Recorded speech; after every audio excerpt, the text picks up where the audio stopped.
তোমাদেরকে এত কষ্ট করে, তোমার মা তোমাকে গর্ভধারণ করলেন, তোমার বাবা তোমাকে এত কষ্ট করে লালন পালন করেন। অনেক বাবা দেখা যায় আজকে অসুস্থ, তার ঔষধের দরকার, পকেটে আছে মাত্র ধরেন 30 টাকা 50 টাকা। সন্তান বলছে বাবা আজকে আমার জন্য একটা আইসক্রিম আনবা।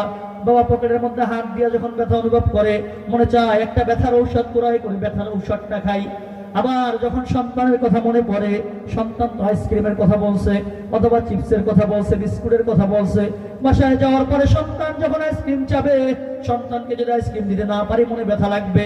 ওই বাবার শরীরের যে ব্যথা আছে, অসুস্থতা আছে, ঔষধ না কিনে ব্যথা সহ্য করে সন্তানের জন্য একটা আইসক্রিম কিনে নেয়। আছে কিনা এমন বাবা? নাই? এমন অভাবী লোক আমরা আছি না? একটা করলে আর একটা হয় না, একটা করলে আর একটা হয় না।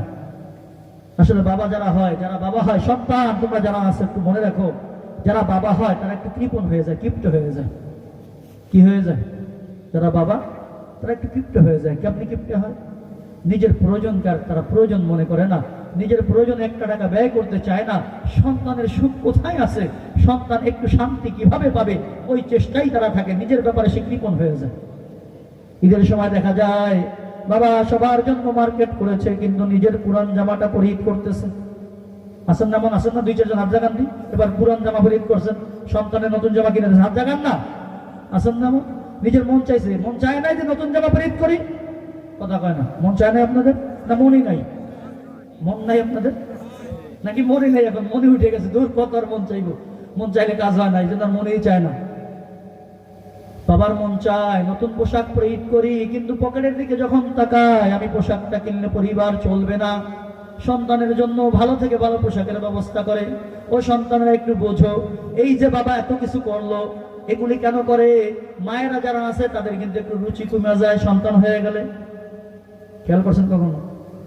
একটা খাবার পাশের বাসা থেকে আসছে, ওটা মায়ের খুব প্রিয় খাবার ছিল এতদিন যাবৎ, ওই খাবারটা মা খুব স্বাদ করে খুব আগ্রহের সাথে খাবারটা খাইতো, কিন্তু পাশের বাসা থেকে আসছে, খাবারের পরিমাণ কম।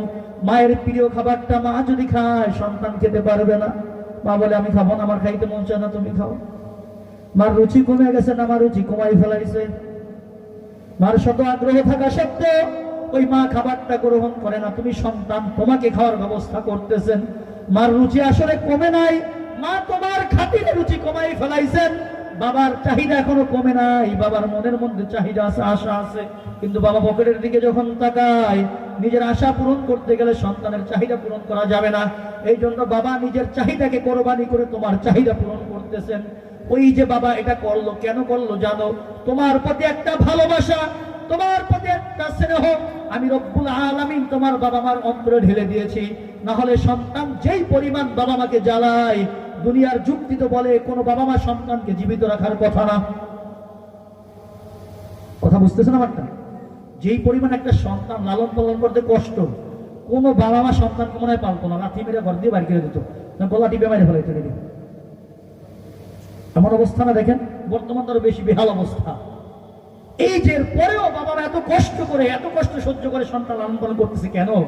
কারণ আমি রব্বুল আলামিন তোমার বাবা মার অন্তরে একটা ভালোবাসা ঢেলে দিয়েছি।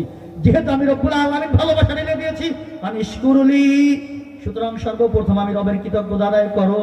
বাবা মা তোমাকে এমনি ভালোবাসে না, ওই বাবা মার অন্তরে ভালোবাসা আমি ঢেলে দিয়েছি, এই জন্য তোমার বাবা মা তোমাকে ভালোবাসে। এই জন্য আনিশকুরুলি, আমার কৃতজ্ঞতা আদায় করো। ওলি ওয়ালিদাইক, এরপরে গিয়া বাবা মার কৃতজ্ঞতা আদায় করো।